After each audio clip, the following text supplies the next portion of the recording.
होता ही नहीं है। महाराज दशरथ ने राम और लक्ष्मण को सौंप दिया। चले वीरों जैसा वेश बना करके राम और लक्ष्मण विश्वामित्र जी के साथ मार्ग में ताड़का नाम की राक्षसी मिली। प्रभु ने एक ही बाण प्राण हर लीना, ताड़का का उद्धार किया प्रभु और आगे बढ़े। गुरुजी के आश्रम पर पहुंचे, गुरुजी ने यज्ञ आरंभ किया। इधर सुबाहु और मारीच यज्ञ को विघ्न करने के लिए आए। भगवान ने सुबाहु का उद्धार कर दिया और मारीच का बिने फाड़े बाड़े राम जी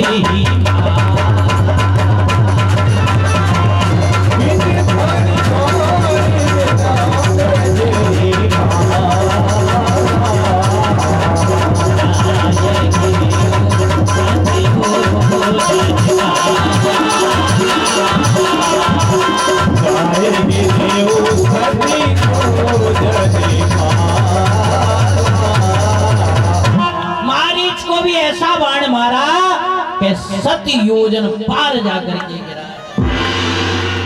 इधर यज्ञ संपन्न हुआ। जनक जी पत्रिका लेकर के आ जाते हैं कि गुरुदेव धनुष यज्ञ का आयोजन किया है, उसमें आप अपने शिष्यों के साथ में पधारें। जैसे ही भगवान ने सुना धनुष यज्ञ में चलना है, धनुष यज्ञ सुन रघ कुल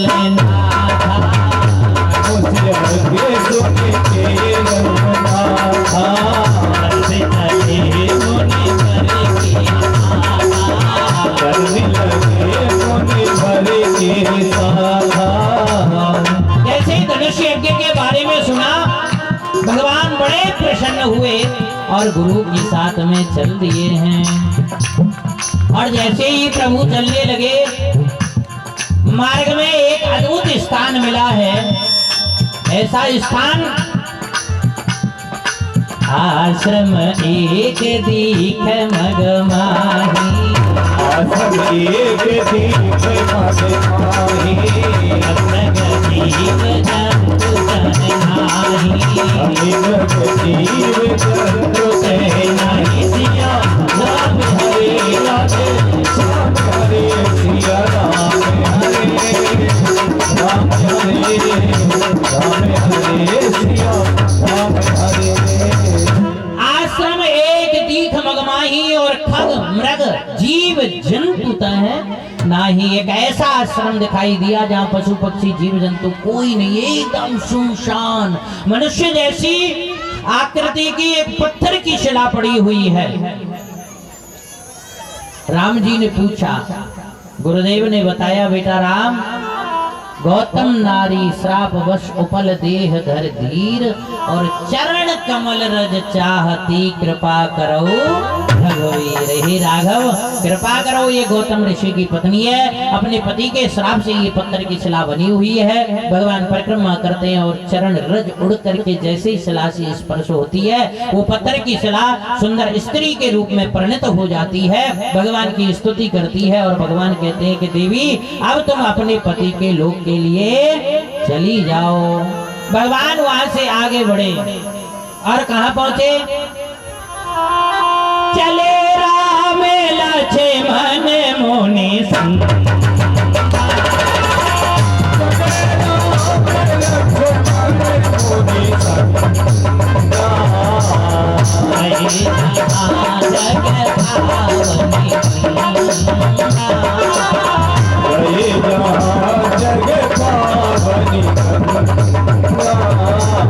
गंगा जी के किनारे पर पहुंच गए। गुरुदेव ने गंगा जी के अवतरण की कथा भी राम जी को सुनाई। बेटा राम, तुम्हारे ही पूर्वज इस गंगा जी को इस धराधाम पर लेकर के आए थे। राम जी आचमन करते हैं और आचमन करके वहां से आगे बढ़े। वेग विदेह नगर नियर आया। जनकपुर के समीप प्रभु पहुंच गए। रात्रि वहीं ठहर जाते हैं। प्रभु जनकपुर की शोभा देखने के लिए भी जाते हैं।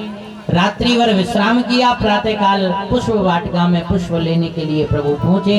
इधर जनक नंदिनी जानकी अपनी सखियों के साथ सज धज करके और गौरा माँ का पूजन करने के लिए भी वहां पहुंची। वहां जानकी ने राम जी को देख लिया और राम जी ने जानकी को देख लिया। जानकी माँ गौरा की पूजा करती हैं और गौरा माँ से पति रूप में राघव को मांग लेती हैं। पुष्प लेकर के प्रभु वापस लौटे। गुरुजी पूजा करते हैं और पूजा करने के बाद पहुंचे जनकपुर में और राजा जनक ने बड़ा सुंदर स्वागत किया और स्वागत करने के बाद गुरुदेव को विनय की प्रार्थना की कि हे गुरुदेव, सब मंच न सो मंच, एक सुंदर सुखद विशाल सबसे उच्च मंच है, उस पर आप अपने शिष्यों के साथ जाकर के विराजमान हो जाओ। सबसे उच्च मंच पर विश्वामित्र जी अपने राम और लक्ष्मण को लेकर के विराजमान हो गए। अनेकानेक देश देशांतर के राजा धनुष का खंडन करने के लिए आने लगे। मानस में बाबा रचना करते हैं, भूप सहसे दस एक ही बाला,